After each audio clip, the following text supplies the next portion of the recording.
Hello friends, once again welcome back to GK Guruji Telugu YouTube channel. Friends, ఒక important topic తో మీ ముందుకు వచ్చాను ఈరోజు. టాపిక్ ఏంటంటే గ్లోబల్ ఇండెక్సెస్ 2024. ఈరోజు మనం విత్ ఇన్ 10 మినిట్స్ లో ఇంపార్టెంట్ ఇండెక్సెస్ ఏవైతే ఉన్నాయో ఎగ్జామ్ ప్రకారంగా అవి మనం తెలుసుకోబోతున్నాం. ఇండియా ఏ ర్యాంక్ లో ఉందో అండ్ వరల్డ్ లోన ఆ పర్టికులర్ ఇండెక్సెస్ లో ఏ కంట్రీ టాప్ చేస్తుందో సింపుల్ లాజికల్ ట్రిక్ తో మనం తెలుసుకోబోతున్నాం. With in at the end of the video మీకు కొన్ని క్వశ్చన్స్ ఆల్రెడీ నేను కమ్యూనిటీ ట్యాబ్ లో ఇమేజ్ పెట్టాను. ప్రవీణ్ గారు కొన్ని ఆన్సర్ చేశారు. కొన్ని 1-2 మిస్టేక్స్ ఉన్నాయి. అవి నేను రిప్లై చేస్తాను ఈ వీడియో తర్వాత. ఓకే. సో ఈరోజు మనం ఎక్కడ బైహార్డ్ చేయకుండా సింపుల్ గా global indexes and India ranking గురించి తెలుసుకోబోతున్నాం 2024. మీరు ఆ ఇండెక్సెస్ చదవగానే ఆ ర్యాంక్ పేరుని ఎలాగ మీరు ఆన్సర్ చేయగలరో అది కూడా నేను అడ్వైట్ చేస్తాను. So let's started. ఫస్ట్ ఏంటో గ్లోబల్ పీస్ ఇండెక్స్ 2024. ఈ ఇండెక్స్ ఎందుకు అవసరం? Assesses the relative peacefulness of nation and region based on factors such as society safety and security, ongoing domestic and international conflicts, and degree of militarization. India is ranked 116 with Iceland as most peaceful country. India దేంట్లో ఉంది? 116 లో ఉంది. Top country ఏంటి? Iceland. Okay. So ఈ global peace index అనేది ఎలా calculate చేస్తారు? ఒక పర్టికులర్ కంట్రీలో ఆ నేషన్ లో సేఫ్టీ అండ్ సెక్యూరిటీకి అవన్నీ తీసుకొని పరిగణనలో తీసుకొని ఒక ఎస్టిమేషన్ ఒక సర్వే చేస్తారు. నెక్స్ట్ కన్ఫ్లిక్ట్ ఏమైనా ఉంటాయి డొమెస్టిక్ లో కానీ, నెక్స్ట్ ఇంటర్నేషనల్ కన్ఫ్లిక్ట్స్ ఏమైనా ఉంటాయి మన ఇండియా పాకిస్తాన్ కన్ఫ్లిక్ట్ కానీ, బోర్డర్ ఇష్యూస్ కానీ, ఇవన్నీ కన్సిడరేషన్ లోకి తీసుకొని ఈ ఇండెక్స్ ని ప్రిపేర్ చేస్తారు.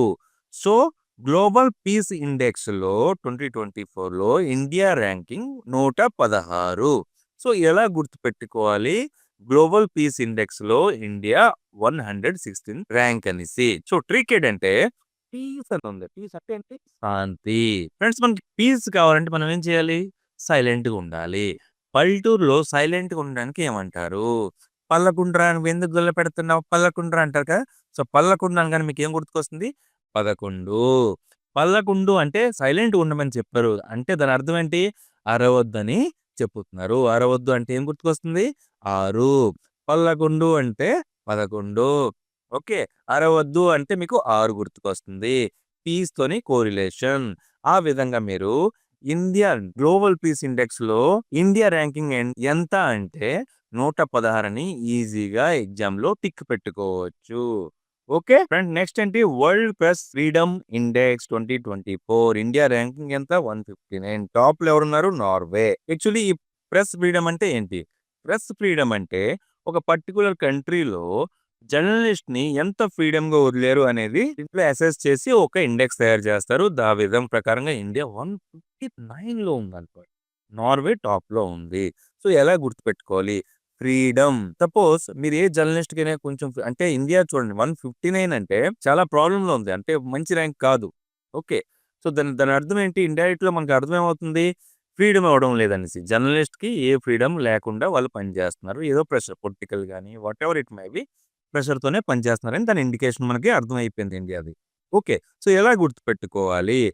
159 15 + 9 15 అంటే పెద్ద ఆయుధాలతో ఎవరైనా సపోజ్ తిరుగుతున్నారు, విధ్వంసం సృష్టిస్తున్నారు సొసైటీలో అంటే ఒకవేళ జర్నలిస్ట్ కి ఫ్రీడమ్ ఇచ్చారనుకోండి, వాడు వెళ్ళి అక్కడ రిపోర్ట్ రాస్తారు. వాళ్ళకి ఏమంచో కంప్లీట్ గా ఎవరైతే ఆయుధాలు పెట్టి తిరుగుతున్నారో వాళ్ళకి ఏమంచో తోమేస్తారు. తోమేస్తారు ఇన్ ద సెన్స్ ఇరాడికేట్ చేస్తారు. వాళ్ళని డ్రైవ్ అవుట్ చేస్తారు, వైప్ అవుట్ చేస్తారు. ఓకే. సో తోమేస్తారు, దాని మీనింగ్ అదనమాట. సో పెద్ద ఆయుధాలతో ఎవరైతే తిరుగుతారో వాళ్ళని తోమేస్తారు. ఎవరు తోమేస్తారు? జర్నలిస్టులు తోమేస్తారు. వాళ్ళకి ఫ్రీడమ్ ఇస్తే, ప్రెస్ వాళ్ళకి ఫ్రీడమ్ ఇస్తే పెద్ద ఆయుధాలతో ఎవరైతే గూండాగిరి చేస్తూ తిరుగుతున్నారో వాళ్ళని కంప్లీట్ గా తోమేస్తారు. అంటే బహిష్కరిస్తారు, ఇరాడికేట్ చేస్తారు. ఈ విధంగా మీరు పెద్ద ఆయుధాలతో అనగా మీకు 15, తోమేస్తారు అనగా 9. తోమేస్తారు 9. 15 9 159 అనేసి ఈ విధంగా ఈజీగా కోరిలేట్ చేసి గుర్తుపెట్టుకోవచ్చు. Next Henley passport index. Henley okay. ఇక్కడ పాస్ ఉంది. హెచ్ఎస్‌సి పాస్ లాగా తీసుకుందాం. హెచ్ఎస్‌సి పాస్ ఎంత పర్సెంటేజ్? 85%తో హెచ్ఎస్‌సి పాస్ అయ్యారని గుర్తుపెట్టుకోండి. Henley passport index ranks passport based on the number of destination holders can access without a prior visa. India ranks 85th with France holding the top position. టాప్‌లో ఎవరున్నారు? France. India ఏంటి? 85th అన్నమాట. Okay. So, passport H అనగా మీకు higher secondary లాగా గుర్తుపెట్టుకోండి. Passport అనగా మీకు పాస్ లాగా గుర్తుపెట్టుకోండి. హెచ్ఎస్‌సి పాస్ పర్సెంటేజ్ ఎంత? 85%. టాప్ 100కి 100% తెచ్చింది ఎవరు? ఫ్రాన్స్ అన్నమాట. ఈ విధంగా మనం 1, 2, 3 కవర్ చేసేసాం. నెక్స్ట్ ఏంటి? Global innovation index. Global innovation index evaluates countries' innovation performance using criteria like research and development. Research and development గురించి, టెక్నాలజీ అవుట్‌పుట్స్ గురించి అండ్ నాలెడ్జ్ ఇవన్నీ పరిగణనలో తీసుకొని గ్లోబల్ ఇన్నోవేషన్ ఇండెక్స్‌ని ఏమంచో తయారు చేస్తారు. ఇండియా ఎంత? ర్యాంక్ 39. ప్రవీణ్ గారు మీరు ఆన్సర్‌లో 40 పెట్టారు. ఒకసారి రీచెక్ చేసుకోండి గూగుల్‌కెళ్ళి. ఓకే. సో, స్విట్జర్లాండ్ ఫస్ట్‌లో ఉంది. ఎలా గుర్తుపెట్టుకోవాలి? ఇన్నోవా ఉంది ఇక్కడ. ఇన్నోవా. ఇక్కడ ఇన్నోవేషన్ ఉంది. ఇన్నోవేషన్ అంటే మనకేం గుర్తుకొస్తుంది? ఇన్నోవా కార్ లాగా గుర్తుకొస్తుంది. ఏంటి? ఇన్నోవా కార్ లాగా గుర్తుకొస్తుంది. ఇన్నోవా కార్ ప్రైస్ ఎంత? ఫర్ ఎగ్జాంపుల్‌గా 39,00,000 అని తీసుకుందాం. ఎంత? ఈ రోజు నుంచి ఇన్నోవా కారు 12,00,000 అవని, 20,00,000 అవని, 25 అవని మీరు మాత్రం ఈ సంవత్సరం మొత్తం 39,00,000 లాగే గుర్తుపెట్టుకోవాలి. సో, ఇన్నోవా కారు ఎంత? 39,00,000. ఓకే. ఇలా గుర్తుపెట్టుకుంటే గ్లోబల్ ఇన్నోవేషన్ ఇండెక్స్‌లో ఇండియా ర్యాంకింగ్ ఏంటంటే 13 అనేది మీకు ఈజీగా గుర్తుకుంటుంది. Next human development index. India 134. Switzerland టాప్‌లో ఉంది. స్విట్జర్లాండ్ ఒక మంచి కంట్రీ ఫ్రెండ్స్. దీని ఇండికేషన్ మీకేం అర్థమవుతుంది? One of the best countries in the world Switzerland అనేసి మీకు అర్థమవుతుంది. జనాభా తక్కువ అక్కడ. వాటెవర్ ఇట్ మే బి కానీ డిసిప్లిన్డ్‌గా ఉన్నారు కదా! ప్రతి ఒక్క రంగంలోనూ వాళ్ళు మీదకొస్తున్నారనమాట. ఇంప్రూవ్‌మెంట్ అవుతుంది వాళ్ళకి. Okay. So, composite index measures average achievement in key human development dimensions health, education and living standards పరిగణనలో తీసుకొని ఈ ఇండెక్స్‌ని రెడీ చేస్తారు. హ్యూమన్ డెవలప్‌మెంట్ అనేసి. ఇండియా 134 ఎలా గుర్తుపెట్టుకోవాలి? ఫ్రెండ్స్ 134 10, 3, 4 10, 3 10 అంటే పెద్దలా తీసుకుందాం. 3 అంటే ముప్పు. ఓకే. పెద్దగా ముప్పు.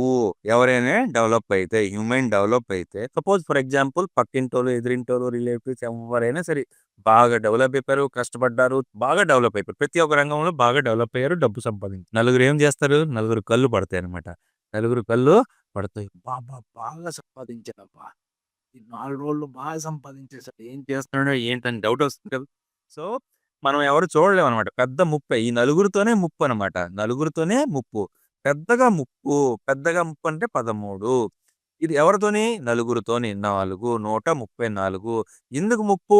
డెవలప్‌మెంట్ అయింది కాబట్టి. హ్యూమన్ డెవలప్‌మెంట్ అయింది. అంటే డబ్బు బాగా సంపాదించాడు, డెవలప్ అయ్యాడు. అందుకని పెద్దగా ముప్పు. ఎవరితోని? నలుగురితోని. ఎవరు ఆ నలుగురు? పక్కింటోళ్ళు కావచ్చు, ఎదురింటి కావచ్చు, రిలేటివ్స్ కావచ్చు, ఎవరైనా కావచ్చు. ఈ విధంగా హ్యూమన్ డెవలప్‌మెంట్ ఇండెక్స్‌లో ఇండియా ర్యాంకింగ్ ఎంత అంటే 134. 10, 3, 4. ఓకే. టాప్ కంట్రీ ఏంటి? స్విట్జర్లాండ్. చూడండి ఇక్కడ స్విట్జర్లాండ్.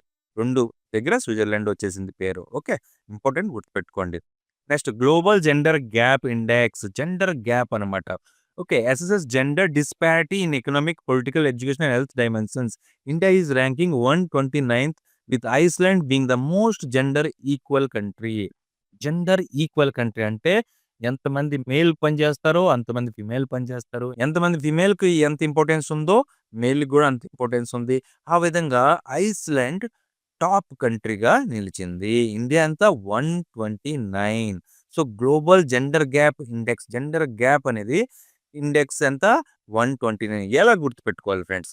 చూడండి 129 12 అంటే మనకేం ప్రాసెస్ పన్ను అంటే పళ్ళులాగా గుర్తుకొస్తుంది. పళ్ళు ఇక్కడేంటి 9 తోమేది. పళ్ళు బాగా తోమారనుకోండి ప్లస్ పెట్టి ఏమవుతుంది? గ్యాప్ వచ్చేస్తుంది. ఓకే. గ్యాప్ వచ్చేస్తుంది. గనుక మీకు జంటర్ గుర్తుకొస్తుంది. గ్యాప్ వచ్చేస్తుందంటే ఆల్రెడీ పళ్ళ మధ్యలో గ్యాప్ వస్తుంది కదా! పళ్ళు తోమితే ఏమవుద్ది ఎక్కువ సేపు 2 మినిట్సో, 1 మినిటో చేయాలి. ఎందుకంటే ఎక్కువ చేసి బాగా వైట్‌గా రావు. గ్యాప్ వచ్చేస్తుందనమాట. సో, ఈ విధంగా మీరు పళ్ళు గ్యాప్ అనగానే మీకు 12, 9 పన్ను నిండా తోమేంది. అంటే పళ్ళు తోమిన తర్వాత గ్యాప్ వచ్చింది. 129 ఈ విధంగా మీరు గుర్తుపెట్టుకోవచ్చు. 12 పన్ను. ఓకే. గ్యాపు తోమేది. ఈ విధంగా కోరిలేట్ చేసుకోండి. Next FIFA ranking. ఇండియా ఎంత 117. చాలా ఘోరం. ఎప్పుడైనా ఏడుపై ఈ ఫుట్బాల్ వచ్చేసరికి ఏంటబ్బా! నేను పుట్టిందని చూస్తున్నాను ఫ్రెండ్స్. ఇండియా ర్యాంకింగ్ ఈ 90, 100, 130 ఇలాగే తిరుగుతుంది తప్ప ఎప్పుడు మనకి 20 బిలోకి రాలేదు. ఓకే. ర్యాంకింగ్ అనేది చాలా ఘోరం. ఎంత 117 ఇండియా ర్యాంకింగ్. ఇందులో ఫిఫా ర్యాంకింగ్‌లో. టాప్ ఏంటి? అర్జెంటీనా. ప్రవీణ్ గారు కరెక్ట్‌గా ఆన్సర్ పెట్టారండి. సో, 117 ఎలా గుర్తుపెట్టుకోవాలి? 11 ప్లస్ 7. ఫుట్‌బాల్ అంటే ఏడుపే కదా! ఎప్పుడైనా సరే. మనది ఎప్పుడు మంచి ర్యాంకింగ్ రాదు. ఏడుపు అనగానే మీకు ఏడు గుర్తుకొస్తుంది.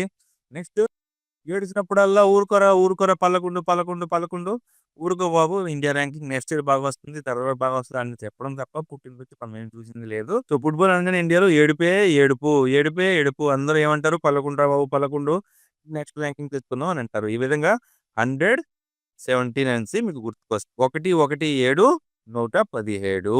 సో, 11, 7 మనకి డివైడ్ చేసి ట్రిక్‌కి అనుకూలంగా మనం తయారు చేసుకున్నాం. ఏడుపు 7 11 అంటారు 11 117. ఈ విధంగా ఫిఫా ర్యాంకింగ్ ఇండియా ఎంత అంటే 117 గుర్తుపెట్టుకోండి. ప్రవీణ్ గారు కరెక్ట్‌గా ఆన్సర్ పెట్టారు. నెక్స్ట్ ఏంటి? Hurun global unicorn index. Privately startup companies ఉంటాయి కదా! ప్రతి కంట్రీకి ఏవైతే 1 బిలియన్ కంటే ఎక్స్‌ట్రా ఉంటాదో, ఓవర్ ఉంటదో వాళ్ళకి ఇవాల్యుయేట్ చేసి ఏ కంట్రీ బాగా పెర్ఫార్మ్ చేస్తుందో ఒక ఇండెక్స్ తయారు చేస్తారు. అసెస్మెంట్ చేసి, సర్వే చేసి. సో, ఇండియా ఏమంచో థర్డ్ పొజిషన్‌లో ఉంది. ఫస్ట్‌లో యూఎస్ఏ, సెకండ్‌లో చైనా. USA, China, India. ఈ 3 ఇంపార్టెంట్ కంట్రీస్ స్టార్టప్ కంపెనీలో ఏవైతే ఉన్నాయో దానికి గ్లోబల్ యూనికార్న్ ఇండెక్స్ అని అంటారు. India third position. దీనికి ఏం ట్రిక్ అవసరం లేదు. India third position. ఫస్ట్‌లో USA, youth on unicorn, youth on USA. Okay. Friends ఇప్పుడు నేను చెప్పిన ట్రిక్‌లన్నీ మీకు గుర్తున్నాయా లేదా అనేది ఇప్పుడు ఈ క్వెషన్ అడిగితే మీకు అర్థమైపోతుంది. రివిజన్ లాగా అనుకోండి. What is India's rank in the global peace index 2024? Global peace index. Peace అంటే ఏంటి కావాలి? మనకు శాంతి కావాలి. శాంతి అంటే ఏంటి? గట్టిగా అరవకూడదు. పల్లకుండు అని చెప్పాను కదా! పల్లెటూరులో ఏమంటారు? పల్లకుండు అంటారు. సైలెంట్‌గా ఉండాలి. అరవకూడదు. అరవకూడదు. 116. సో, గ్లోబల్ పీస్ ఇండెక్స్‌లో ఇండియా ర్యాంకింగ్ ఏంటంటే 116. Which country ranks first the world press freedom index 2024? Which country ranks world press freedom already చెప్పాను కదా! పెద్దగా ఆయుధాలు పట్టి ఎవరైతే తిరుగుతారో వాళ్ళకి తోమేస్తారు. పెద్దగా ఆయుధాలు ఉండే వాళ్ళని తోమేస్తారు. ఎవరు? జర్నలిస్టులు ఫ్రీడమ్ ఇస్తే అని చెప్పాను. ఇండియాది 159 ర్యాంక్ అని మీకు తెలిసిపోయింది. అందులో టాప్ కంట్రీ ఏది? నార్వే అనమాట. సో, నార్వే అంటే నోరు ముయ్యి అంటే నోరు ముయ్యరు అక్కడోళ్ళు జర్నలిస్టులు. నోరు మూసి అంటే ముయ్యరనమాట. వాళ్ళు ఫుల్‌గా ఫ్రీడమ్‌గా పనిచేస్తారు. అంత ఫ్రీడమ్ ఇచ్చారు. సో, నోరు ముయ్యి అంటే ముయ్యరు నార్వే. ఈ విధంగా మీరు గుర్తుపెట్టుకోండి. Next in the హెన్లీ passport index 2024 what is India's rank? HSC pass 85% అని చెప్పాను కదా! సో, హైర్ సెకండరీ పాస్ అయ్యాం 85%తో అని చెప్పాను. ఇందులో టాప్ కంట్రీ ఏంటి? ఫ్రాన్స్ అని చెప్పాను గుర్తుపెట్టుకోండి. Next what position does India hold in the global innovation index? Global innovation index already చెప్పాను. Innova car. ఎంత కొన్నాం? ఇండియాలో 39,00,000కి కొన్నాం అని చెప్పాను. ఎంత కొన్నాం? 39 లాక్స్ కొన్నాం. 39,00,000 అని చెప్పాను కదా! సో, 39థ్ ర్యాంక్ అనమాట. గ్లోబల్ ఇన్నోవేషన్ ఇండెక్స్‌లో ఇండియా ర్యాంకింగ్ ఎంత? 39. టాప్ కంట్రీ ఏంటి? Switzerland. Okay. Next question. Which country leads women development index 2024? Answer ఏంటి? స్విట్జర్లాండ్. ఇండియా ర్యాంకింగ్ ఎంత? 134. దీనికి ట్రిక్ ఏం చెప్పాను నేను? పెద్దగా ముప్పే. హ్యూమన్ డెవలప్ అయితే పెద్దగా ముప్పుంటది. ఎవరితోని? నలుగురితోని. పక్కింటోళ్ళు కావచ్చు, ఎదురింటోళ్ళు కావచ్చు, ఎవరైనా రిలేటివ్ కావచ్చు, ఎవరైనా సరే ఎదుగుతున్నాం అంటే చూడలేరు. కళ్ళు పచ్చబడిపోతాయన్నమాట వాళ్ళకి. శని. ఓకే. ఎవరికి చెప్పక్కర్లేదు. మీ ప్రోగ్రెస్ మీ దగ్గర ఉంచుకోండి. నెక్స్ట్ ఏంటి? What is the rank of India global gender gap index 2024? Answer ఏంటి? మీకు ఆల్రెడీ చెప్పాను కదా! 129 129. సో, గ్యాప్ వచ్చింది. దేనికి గ్యాప్ వచ్చింది? పళ్ళని బాగా తోమేశారు. పళ్ళని పన్నెండు అనగా పన్నొస్తుంది కదా! సో, 12. వాళ్ళు బాగా తోమారు. బాగా తోమారు అనగానే మీకేం గుర్తుకొస్తుంది? 9. అందుకేమొచ్చింది? గ్యాప్ వచ్చింది. ఎక్కడెక్కడ గ్యాప్ వచ్చిందని ఆల్రెడీ మీకు ట్రిక్ ఎక్స్‌ప్లెయిన్ చేశాను. టాప్ కంట్రీ ఏంటి? ఐస్‌లాండ్. బాగా తోమి పళ్ళు నొప్పి పెడితే ఐస్ పెట్టి తిన్నాడనమాట. ఓకే. అలా గుర్తుపెట్టుకోండి. Which team is ranked first in the FIFA ranking 2024? First rank ఎవరు? అర్జెంటీనా. ఇండియా ఎంత? 117. ఎప్పుడు చూసినా ఏడుపే 11 అంటారు. ఎప్పుడు ర్యాంకులు రావు దరిద్రం. అలాగనమాట. Okay. How does India rank in the Hurun global unicorn index? Third కదా, మూడో నేను చెప్పాను. ఫస్ట్‌లో యూఎస్ఏ, సెకండ్‌లో చైనా, థర్డ్‌లో India. What factor are considered in the global peace index? Global peace ఇండెక్స్‌లో ఏం చూస్తారో మీకు ఆల్రెడీ ఫ్రెండ్స్ నేను ఎక్స్‌ప్లెయిన్ చేశాను. స్టార్టింగ్‌లో ఫస్ట్ పాయింట్ ఏంటి? ఇంటర్నేషనల్ కాన్‌ఫ్లిక్ట్స్, సెక్యూరిటీ, సేఫ్టీ ఇవన్నీ పరిగణనలో తీసుకొని ఇండెక్స్ తయారు చేస్తారని చెప్పాను మీకు already. Which index measures the degree of freedom available to journalist? Press freedom index. Naveen గారు మీరు కరెక్ట్‌గా ఆన్సర్ పెట్టారు. ఓకే. ఇవన్నమాట ఆన్సర్స్. హోప్ మీకు వీడియో నచ్చుంటది. నెక్స్ట్ వీడియోతో త్వరలో కలుసుకుందాం. అప్పుడు దాకా ప్లేలిస్ట్‌లో చాలా వీడియోస్ ఉన్నాయి. చూసి ఎంజాయ్ చేయండి. ఫ్రెండ్స్ వీడియో నచ్చితే ఒక లైక్ కొట్టండి ప్లీజ్. లేదంటే డిస్‌లైక్ కొట్టండి. కమెంట్ చేయండి. ఇంకేదైనా సజెషన్ ఇవ్వాలంటే కమెంట్ చేయండి. ఒకవేళ నా ఛానల్ ఫస్ట్ టైమ్ విజిట్ చేస్తే సబ్స్క్రైబ్. జై హింద్.